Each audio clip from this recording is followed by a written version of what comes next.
Capítulo 2. Depois do Festival, 1984. O motivo de Adrian estar usando chapéu, seu namorado choroso diria mais tarde para a polícia, foi por ter ganhado na barraca Jogue até ganhar na feira do Bassey Park apenas 6 dias antes de sua morte. Ele sentiu orgulho do chapéu. Estava usando porque amava essa merdinha de cidade, gritou o namorado, Don Haggart, para os policiais. Calma, calma, não há necessidade para esse tipo de vocabulário, disse o policial Harold Gardner para Haggart. Harold Gardner era um dos 4 filhos de Dave Gardner. No dia em que seu pai encontrou o corpo sem vida e com apenas um braço de George Denbrook, Harold Gardner tinha 5 anos. Neste dia, quase 27 anos depois, ele tinha 32 e estava ficando calvo. Harold Gardner reconhecia a realidade da dor e do sofrimento de Don Haggart. Ao mesmo tempo, achava impossível levar a sério. Esse homem, se você quisesse chamá-lo de homem, estava usando batom e uma calça de cetim tão apertada que quase dava para ver as rugas do cacete dele. Com dor ou sem dor, com sofrimento ou sem sofrimento, ele era afinal apenas um veado, como seu amigo falecido Adrian Mellon. Vamos repassar tudo, falou Jeffrey Reeves, o parceiro de Harold. Vocês dois saíram do Falcon e viraram em direção ao canal. E depois? Quantas vezes preciso contar para vocês, seus idiotas? Haggart ainda estava gritando. Eles mataram ele, empurraram pela lateral. Era apenas mais um dia na cidade macho para eles. Don Haggart começou a chorar. Mais uma vez, repetiu Reeves pacientemente. Vocês saíram do Falcon. E depois o quê? 2. Em uma sala de interrogatório, no mesmo corredor, 2 policiais de Derry estavam falando com Steve Dubai, de 17 anos, no escritório do escrivão no andar de cima. Mais 2 estavam interrogando John Webb Garton, de 18 anos. E na sala do chefe de polícia, no 5º andar, o chefe Andrew Rademacher e o promotor público assistente Tom Boutillier estavam interrogando Christopher Unwin, de 15 anos. Unwin, que usava calça jeans surrada, uma camiseta suja de graxa e pesadas botas de couro, estava chorando. Rademacher e Boutillier tinham levado porque o avaliaram precisamente como o elo mais fraco da corrente. Vamos repassar tudo, disse Boutillier. Nesta sala, e ao mesmo tempo que Jeffrey Reeves dizia a mesma coisa 2 andares abaixo. A gente não queria matar ele, disse Unwin, chorando. Foi o chapéu. A gente não conseguia acreditar que ele ainda estava usando o chapéu. Depois, você sabe, depois do que o Webb disse na primeira vez. E acho que a gente queria assustar ele. Pelo que ele disse, comentou o chefe Rademacher. Pro John Garton, na tarde do dia 17. Pro Webb. Unwin recomeçou a chorar. Mas tentamos salvar ele quando vimos que estava com dificuldade. Pelo menos eu e Steve Dubai tentamos. A gente não pretendia matar ele. Para com isso, Chris, não enrola a gente, disse Boutillier. Vocês jogaram viadinho no canal. Mas... E vocês 3 vieram para encarar e esclarecer as coisas. O chefe Rademacher e eu apreciamos isso. Não é, Andy?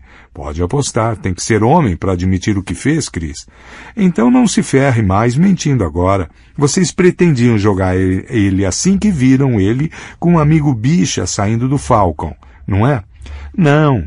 Chris Unwin protestou com veemência. Boutillier pegou um maço de Marlboro no bolso da camisa e colocou um cigarro na boca. Ofereceu o maço para Unwin. Cigarro? Unwin pegou um. Boutillier precisou seguir a ponta como um fósforo para conseguir acender, pelo tanto que a boca de Unwin tremia. Mas quando vocês viram que ele estava usando chapéu? Perguntou Rademacher. Unwin tragou profundamente, baixou a cabeça, o que fez um cabelo oleoso cair por cima dos olhos e expeliu a fumaça pelo nariz, que era coberto de pontos pretos de cravos. Disse ele, quase baixo demais para ser ouvido. Boutillier se inclinou para a frente, com os olhos castanhos brilhando. O rosto estava predatório, mas a voz estava gentil. O que, Chris? Eu disse, acho que sim, jogar ele sim, mas não matar.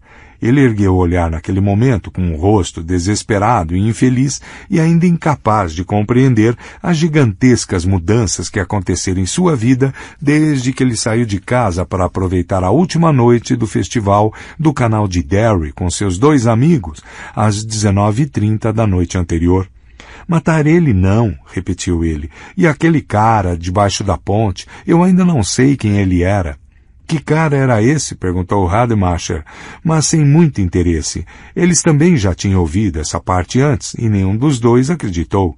Cedo ou tarde, homens acusados de assassinato quase sempre surgem com um misterioso outro cara. Boutillier tinha até um nome para isso. Chamava de Síndrome do Homem de um Braço, por causa daquela velha série de TV, O Fugitivo. O cara de roupa de palhaço, disse Chris Unwin, e tremeu. O cara com os balões. 3. O Festival do Canal, que ia de 15 a 21 de julho, foi um enorme sucesso, como concordava a maior parte dos residentes de Derry. Uma ótima coisa para o moral e para a imagem da cidade, e para os cofres. O festival de uma semana aconteceu para marcar o centenário da abertura do canal, que passava pelo meio da cidade. Foi o canal que abriu completamente Derry para o comércio de madeira nos anos 1884 a 1910.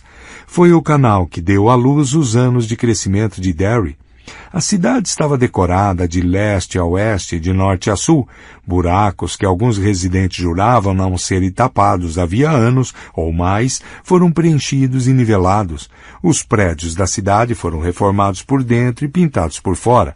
O pior das pichações no Parque Bassey, a maior parte declarações cheias de lógica anti-gay, como matem todos os viados e AIDS é de Deus, seus bichas dos infernos, foi lixada dos bancos e das paredes de madeira da pequena passarela coberta sobre o canal conhecida como Ponte do Beijo. O Museu do Canal foi montado em 3 lojas vazias no centro, com exposições organizadas por Michael Hanlon, um bibliotecário local e historiador amador. As famílias mais antigas da cidade emprestaram de bom grado seus tesouros quase inestimáveis, e durante esta semana de festival, quase 40.000 visitantes pagaram 25 centavos por cabeça para olhar cardápios de restaurantes dos anos 1890, ferramentas de lenhadores dos anos 1880, brinquedos de criança dos anos 1920 e mais de 2.000 fotos e 9 filmes da vida em Derry nos últimos 100 anos.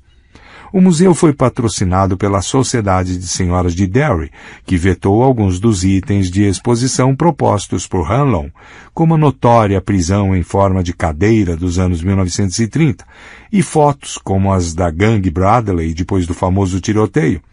Mas todos concordaram que foi um grande sucesso e ninguém queria mesmo ver essas coisas velhas e nojentas. Era tão melhor acentuar o positivo e eliminar o negativo, como dizia a velha canção. Havia uma enorme barraca listrada de bebidas no Parque Derry e shows de bandas lá todas as noites.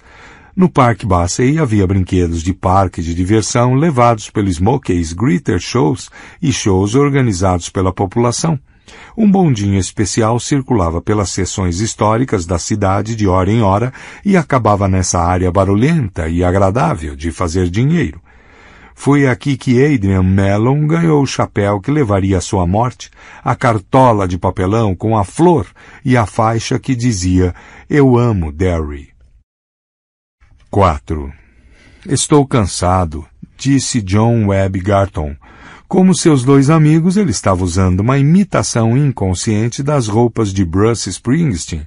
Embora se perguntando, ele provavelmente chamaria Springsteen de fracote ou boiola e declararia admiração por grupos de heavy metal do cacete, como Def Leppard, Twisted Sisters ou Judas Priest. As mangas da camiseta azul lisa tinham sido cortadas, deixando à mostra os braços bastante musculosos. O cabelo castanho volumoso caía sobre um dos olhos. Esse toque era mais John Cougar Mellencamp do que Bruce Springsteen. Havia tatuagens azuis em seus braços, símbolos misteriosos que pareciam desenhados por uma criança. Não quero mais falar. Só nos conte sobre a tarde de terça-feira, disse Paul Hughes.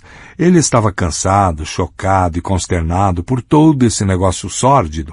Pensou mais de uma vez que parecia que o festival do canal de Derry estava terminando com um evento final sobre o qual todo mundo, de alguma forma, sabia, mas que ninguém ousou colocar na programação diária de eventos. Se tivessem feito isso, ficaria assim. Sábado, 21 horas, o último show com a Derry High School Band e Barbershop Mellow Man. Sábado, 22 horas, grandioso show de fogos. Sábado, 22 horas e 35 minutos, o sacrifício ritual de Adrian Mello encerra oficialmente o Festival do Canal. Foda-se a feira, respondeu Webb. Só o que você disse para Mellon e o que ele disse para você. Adeus. Webb revirou os olhos. Vamos lá, Webb, disse o parceiro de Hughes. Webb Garton revirou os olhos e começou tudo de novo. 5. Garton viu os dois, Mellon e Haggard, andando com afetação, com os braços na cintura um do outro e rindo como duas garotas. A princípio ele achou mesmo que eram duas garotas, mas reconheceu Mellon, que tinha sido mostrado a ele antes. Quando ele olhou, viu Mellon se virar para Haggard, e eles se beijaram rapidamente. Ah, cara, vou vomitar, gritou Webb enojado. Chris Unwin e Steve Dubai estavam com ele quando Webb mostrou Mellon. Steve Dubai disse que achava que a outra bicha se chamava Dom alguma coisa e que ele tinha dado carona a um garoto da Derry High e tentado dar em cima dele. Mellon e Haggard começaram a andar em direção aos três garotos de novo, afastando-se da barraca, jogue até ganhar, e indo em direção à saída da feira. Webb Garton, mais tarde, contaria aos policiais Hughes e Conley que seu orgulho cívico fora ferido ao ver uma porra de viado usando um chapéu que dizia «Eu amo Derry». Era uma coisa boba, aquele chapéu, uma imitação de papel de uma cartola, com uma enorme flor no alto, balançando em todas as direções. A tolice do chapéu aparentemente feriu o orgulho cívico de Webb e ainda mais. Quando Mellon e Haggard passaram, cada um com o braço passado pela cintura do outro, Webb Garton gritou, «Eu devia te fazer comer esse chapéu, seu come-bunda de merda». Mellon se virou para Garton, piscou de um jeito paquerador e disse, «Se você quer comer alguma coisa, querido, sei de uma coisa muito mais gostosa do que o meu chapéu». Nesse ponto, Webb Garton decidiu rearrumar o rosto da bicha.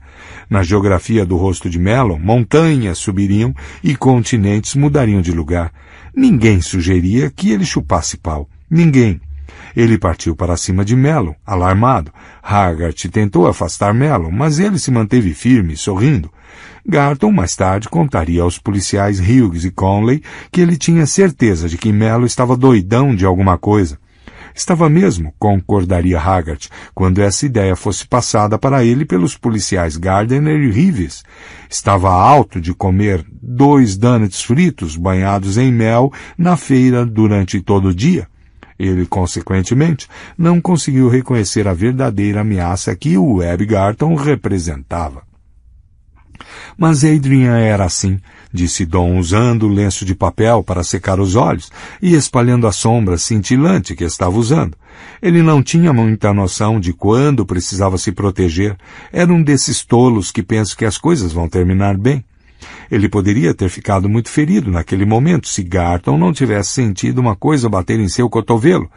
Era um cacetete. Ele virou a cabeça e viu o policial Frank Machen, outro membro da elite de Derry. Deixa pra lá, amiguinho, disse Machen para Garton. Cuida da sua vida e deixa esses gayzinhos em paz. Vai se divertir. Você ouviu do que ele me chamou? Perguntou Garton com irritação. Agora estava acompanhado de Unwin e Dubai. Os dois, ao sentirem cheiro de problema, tentaram afastar Garton dali, mas Garton os empurrou e teria se virado contra eles com socos se tivessem insistido. A masculinidade dele tinha recebido um insulto que ele sentia precisar ser vingado. Ninguém sugeria que ele chupasse pau. Ninguém. Acredito que ele não te chamou de nada, respondeu Machen. E você falou com ele primeiro, acredito eu. Agora anda, filho. Não quero ter que mandar de novo. Ele me chamou de bicha. Então você está com medo de ser? Perguntou Machen, parecendo genuinamente interessado. E Garton ficou de um tom vermelho profundo. Durante essa conversa, Haggart estava tentando, com um desespero cada vez maior, puxar Adrian Mellon para longe da cena. Agora, pelo menos, Mellon estava indo. Tchau, tchau, amor, gritou Adrian alegremente por cima do ombro. Cala a boca, cu frouxo, disse Machen, sai daqui. Garton voou para cima de Mellon e Machen o segurou. Posso te prender, meu amigo, disse Machen, e pela forma como você está se comportando, pode não ser tão má ideia. Na próxima vez que eu te encontrar, vou te machucar, gritou Garton pelas costas do par que se afastava, e cabeças se viraram para olhar para ele. E se você estiver usando esse chapéu, vou te matar. Essa cidade não precisa de bichas como você. Sem se virar, Mellon balançou os dedos da mão esquerda, as unhas estavam pintadas de vermelho cereja, e rebolou ainda mais ao caminhar. Garton pulou de novo. Mais uma palavra ou mais um movimento e você vai preso, disse Machen calmamente. Acredite em mim, meu rapaz, pois estou falando sério. Vem, Webb, disse Chris Unwin com constrangimento. Se acalma.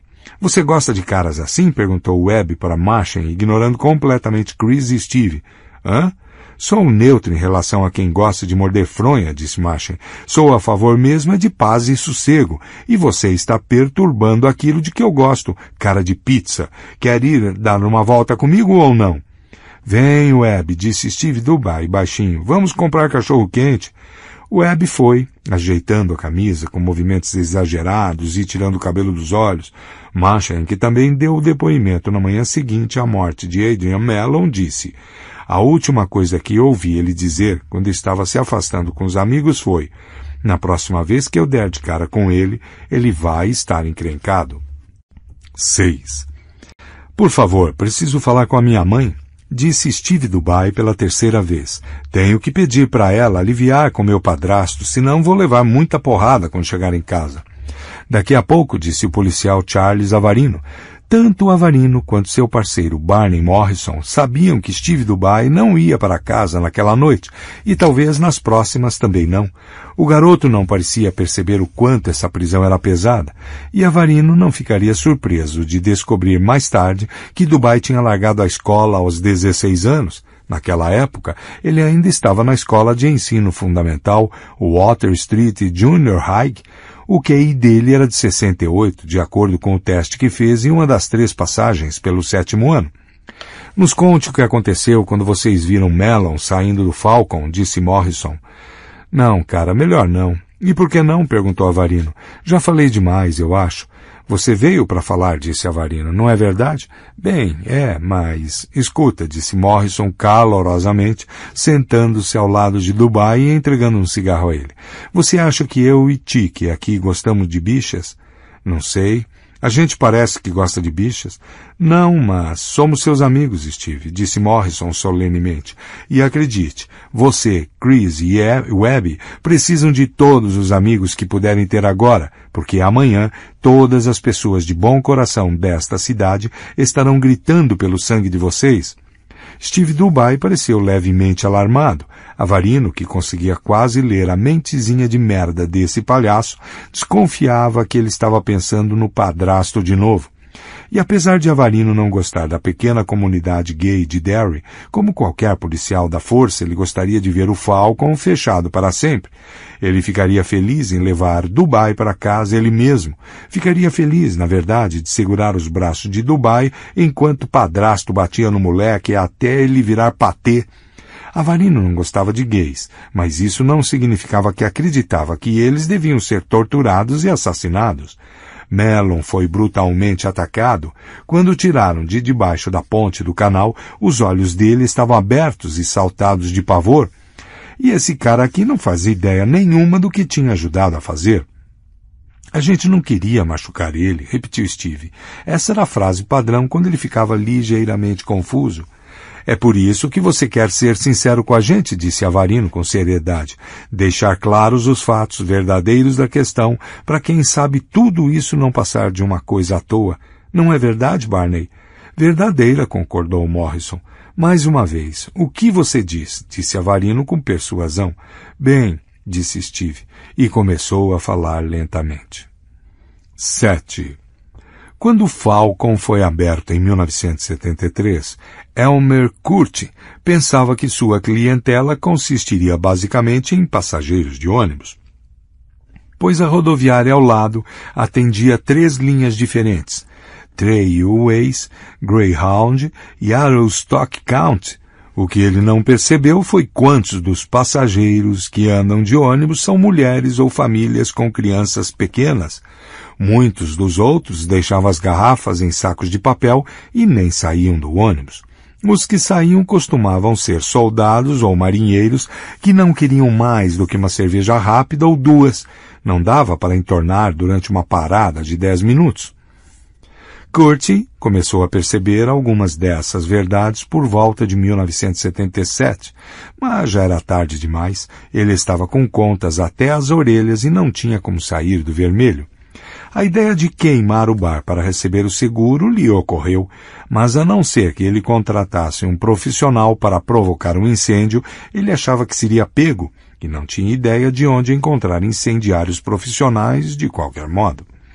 Em fevereiro daquele ano, ele decidiu que esperaria até o 4 de julho. Se as coisas não parecessem estar mudando até lá, ele simplesmente andaria até a construção ao lado e entraria num ônibus e veria como as coisas eram na Flórida.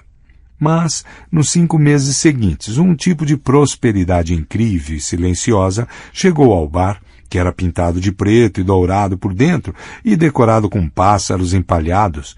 O irmão de Elmer Curti fora taxidermista amador especializado em pássaros, e Elmer herdara tudo quando ele morreu. De repente, em vez de vender 60 cervejas e 20 drinks por noite, Elmer servia 80 cervejas e 100 drinks, 120, às vezes até 160. A clientela era jovem, educada, quase exclusivamente masculina. Muitos se vestiam de maneira extravagante, mas aqueles eram anos em que roupas extravagantes ainda eram quase a norma. E Elmer Curti só reparou que seus clientes eram quase exclusivamente gays em 1981, mais ou menos. Se os residentes de Derry o ouvissem dizer isso, teriam rido e dito que Elmer Curti devia pensar que todos nasceram ontem, mas o que ele dizia era perfeitamente verdade. Como marido da esposa traidora, ele foi praticamente o último a saber. E quando soube, não se importou. O bar estava dando dinheiro e, apesar de haver 4 outros bares em Derry que davam lucro, o Falcon era o único em que os clientes baderneiros não quebravam o estabelecimento todo.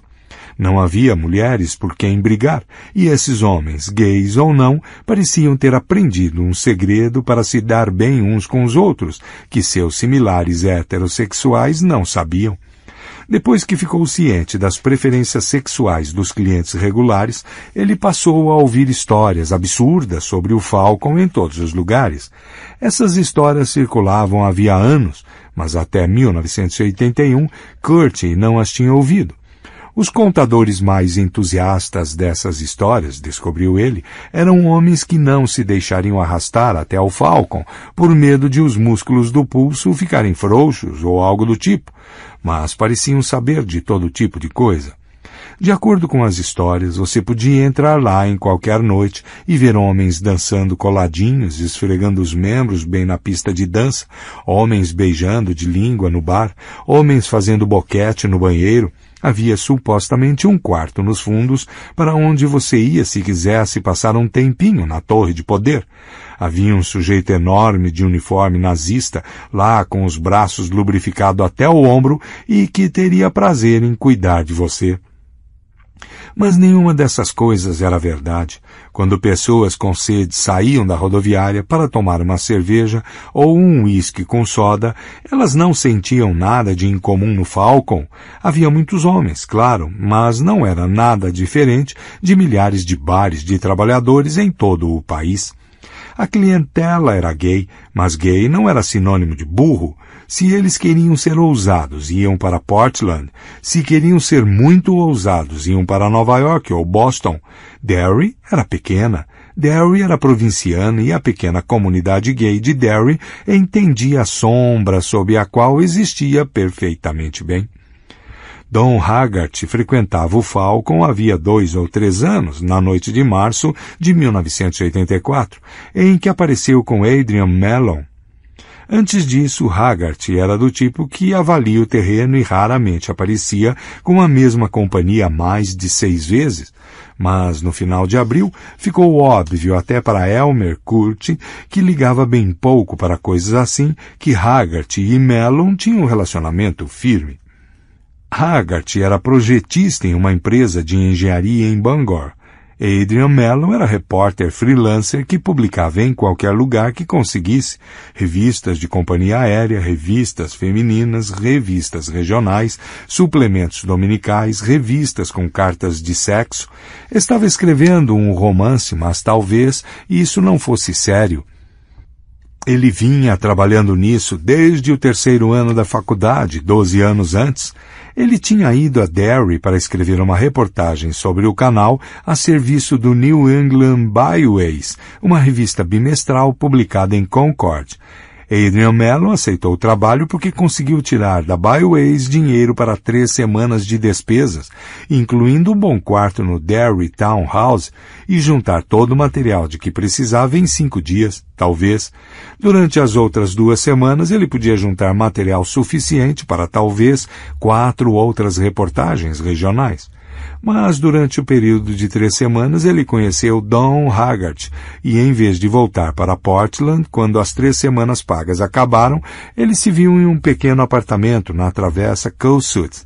Ele morou lá por apenas 6 semanas. Depois disso foi morar com Don Haggart. 8.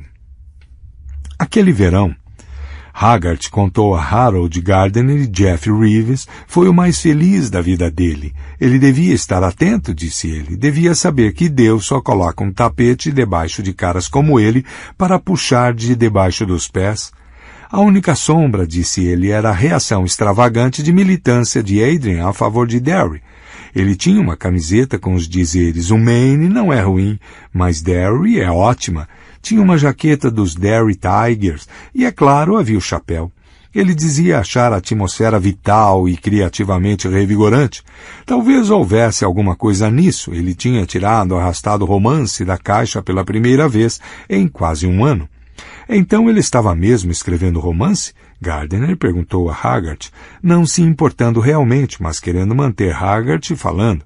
Estava escrevendo páginas e páginas. Disse que podia ser um péssimo romance, mas não ia ser mais um péssimo romance inacabado. Ele esperava concluir antes do aniversário, em outubro. É claro que ele não sabia como Derry era de verdade. Achava que sabia, mas não tinha passado tempo suficiente aqui para sentir o cheiro da verdadeira Derry.